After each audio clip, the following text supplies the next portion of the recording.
আমাদের সাবেক প্রধানমন্ত্রী বেগম খালেদা জিয়া তিনি মারা গেছেন না, তিনি চলে গিয়েছেন। আমরা তার জন্য মন থেকে দোয়া করি, আল্লাহ সুবহানাহু ওয়া তাআলা তার সমস্ত ভালো কাজগুলোকে কবুল করুন, তাকে ক্ষমা করুন, তাকে জান্নাতের সর্বোচ্চ মাকাম দান করুন। আসলে এই ভদ্র মহিলা, ওনার প্রতি আলেম ওলামাদেরও একটা সফট কর্নার আছে, দোয়া আছে, ঠিক কিনা বলেন?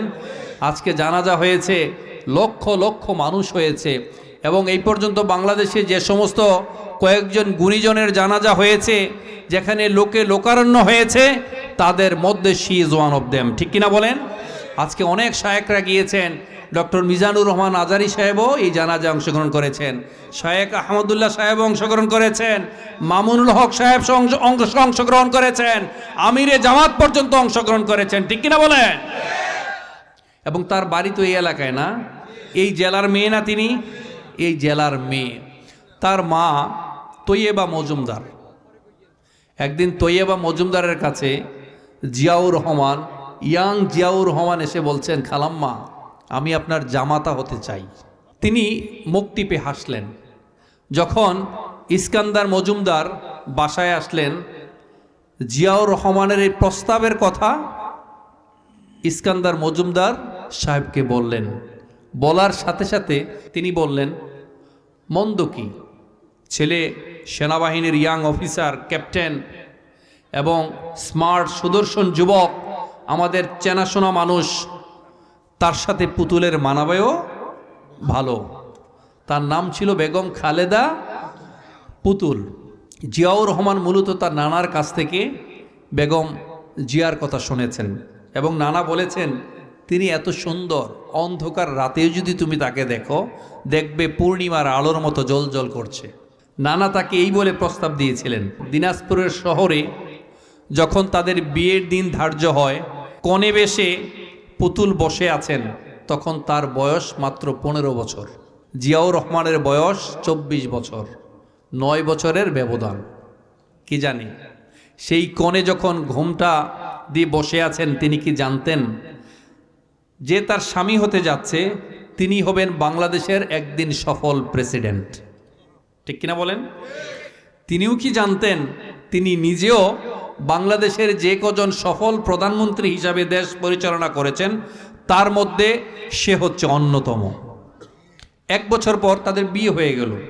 1960 সালের ঘটনা, 1960 সালের ঘটনা, তাদের আক্ত হয়ে গেল, বিয়ে হয়ে গেল। বিয়ের ঠিক 1 বছর পরে বিবাহোত্তর সংবর্ধনা হলো শাহবাগ হোটেল, বর্তমানে পিজি হসপিটাল। সময়টা কোন সালে? 1960 সালের দিকে। এই যে বিয়ে হয়েছে, বিবাহোত্তর অনুষ্ঠান হয়েছে, তার ঠিক 20 বছরের মাথায় তিনি শহীদ হলেন। তার মানে সংসার করলেন কতদিন? 20 বছর। এই 20 বছরের মধ্যে তিনি বাংলাদেশের একজন সফল প্রেসিডেন্ট হলেন, তিনি শহীদ হয়ে গেলেন। তার ঠিক পরবর্তী 10 বছরের মাথায় তিনি হলেন সফল প্রধানমন্ত্রী বেগম খালেদা জিয়া। স্বাধীনতার 50 বছর চলে গিয়েছে। 50 বছর ধরে এই দুইজন মানুষকে বাংলাদেশের মানুষ হৃদয়ে স্থান দিয়েছে, ঠিক কিনা বলেন? 50 বছর ধরেই সাধারণ মানুষ এবং আলেম ওলামারা ওনাদেরকে ভালোবাসেন, কারণ তাদের দিনের প্রতি একটু সফটনেস আছে। আলেমদের সাথে তাদের একটা কোঅর্ডিনেশন ছিল, তাদের একটা মিল ছিল, তাদের জোট ছিল, ঠিক কিনা বলেন? ছিল। দেশ স্বাধীন হয়েছে, বেগম জিয়াউর রহমানের পথ ধরে তিনিও না ফেরার দেশে চলে গেলেন। জিয়াউর রহমান এবং বেগম খালেদা জিয়া দুজনে এখন আমাদের কাছে গৌরবোজ্জ্বল অতীত, মানুষের হৃদয়ে জায়গা করে নিয়েছেন। এখন আমরা যারা পলিটিক্স করি, বিশেষ করে বিএনপির ভাই যারা আছি, আমরা একটু গবেষণা করার চেষ্টা করব, কেন বাংলাদেশের মানুষ জিয়াউর রহমান এবং বেগম খালেদা জিয়াকে হৃদয়ে স্থান দিয়েছে, এতটা ভালোবাসেন। এটা গবেষণা করলেও সামনের দিকে আমরা আরও জনপ্রিয় হতে পারবো, কারণ এখন বিএনপির নতুন অধ্যায় যোগ হয়েছে। বিশেষ করে তারেক রহমান 17 বছর পর তিনি এখন আগের চেয়ে অনেক পরিণত, ম্যাচিওর, ঠিক কিনা বলেন? 17 বছর দেশের বাহিরে ছিলেন, আজকে তার বাবা নাই, তার মা নাই, এবং তার একমাত্র ভাই ছিল, ভাইও আজকে নাই। তাকে অনেক দূর যেতে হবে। আমরা দোয়া করি বাংলাদেশে এমন একটা নেতৃত্বে আসুক, যেই আসুক এমন একটা মানুষ আসুক তিনি যেন মানবিক হয়, তিনি যেন দেশপ্রেমিক হয়। দেশটা যেন গত 50 বছরে যা হয়েছে আগামী কয়েক বছরে তার চেয়ে যেন বেশি সফলতা অর্জন করতে পারে। সবাই বলে আমিন। এই যে কথাগুলো বলার পেছনে মূল উদ্দেশ্য হচ্ছে, আমরা কি থাকতে এসেছি? আমরা চলে যেতে এসেছি, আমরা চলে যাব। প্রধানমন্ত্রী চলে গিয়েছেন, প্রেসিডেন্ট চলে গিয়েছেন, আরে ভাই নবী রাসূল চলে গিয়েছেন, সাহাবীরা চলে গিয়েছেন। আপনি এমন কি বুজুর্গ হয়েছেন যে আপনি সারা জীবন বেঁচে থাকবেন? ঠিক কিনা বলেন? আপনাকে মরতে হবে, মৃত্যুর স্বাদ আপনাকে গ্রহণ করতে হবে। কুল্লু নাফসিন যায়িকাতুল মাউত, মৃত্যুর স্বাদ আপনাকে গ্রহণ করতে হবে। All of us must die. There is no doubt in it.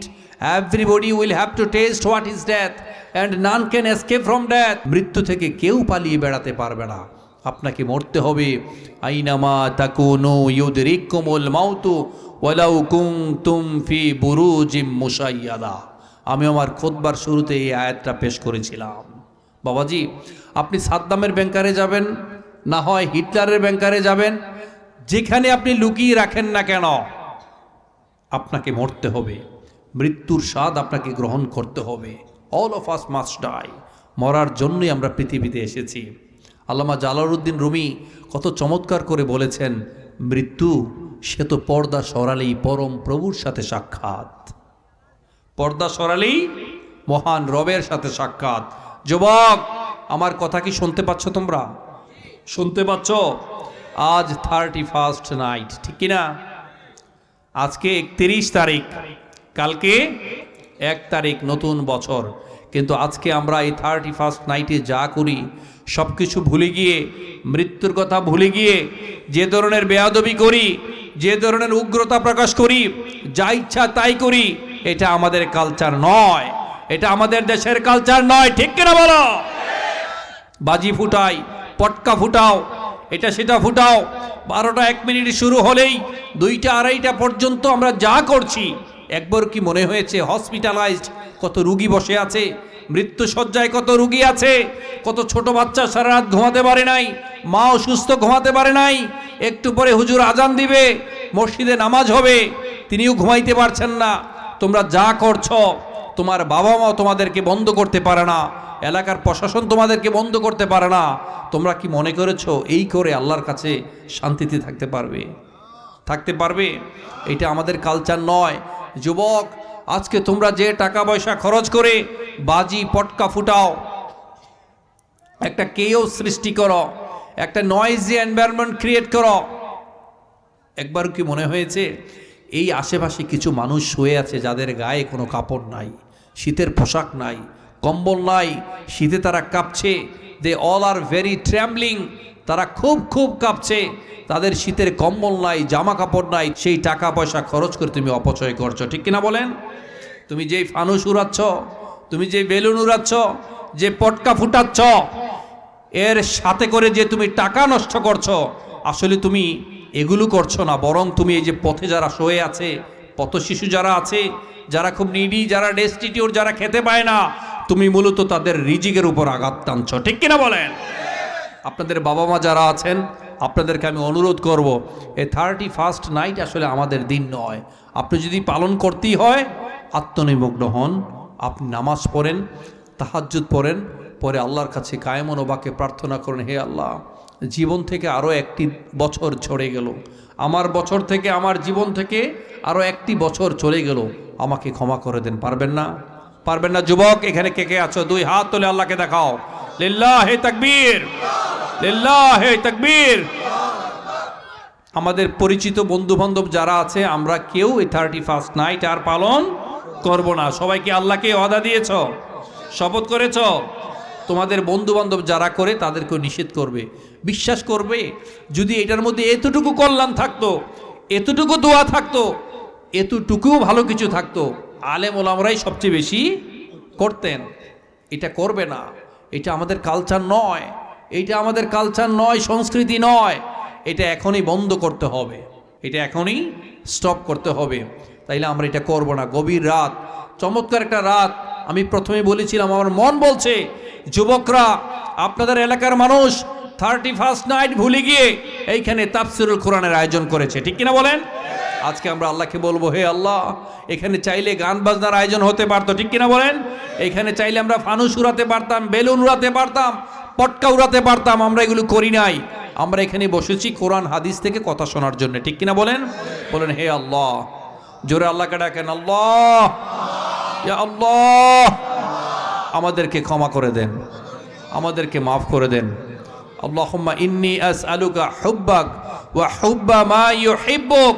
হে আল্লাহ, আমরা আপনার ভালোবাসা চাই। বলেন, জোরে বলেন, বলেন হে আল্লাহ, আমরা আপনার ভালোবাসা চাই। এবং এটার শেষের কথাটা হচ্ছে, এবং আপনি পৃথিবীতে যে সমস্ত ভালো মানুষদেরকে ভালোবাসেন তাদেরও ভালোবাসা চাই। আপনি কি বুঝতে পারছেন? আল্লাহ যদি আপনাকে পছন্দ করে এবং আল্লাহ পৃথিবীতে যাদেরকে ভালোবাসেন তারাও যদি আপনাকে পছন্দ করে, আপনার আর কিছু প্রয়োজন? বলেন, আর কিছু প্রয়োজন? আর কিছু প্রয়োজন নাই। তাইলে মন থেকে বলেন, হে আল্লাহ, আমরা ক্ষমা চাই। আর কিছু যে চাই না আমি, চাই গো নাজাত আল্লাহ তোমার কাছে আমার এই মোনাজাত, আল্লাহ তোমার কাছে আমার এই মোনাজাত। সবাই বলে আমিন, আমিন।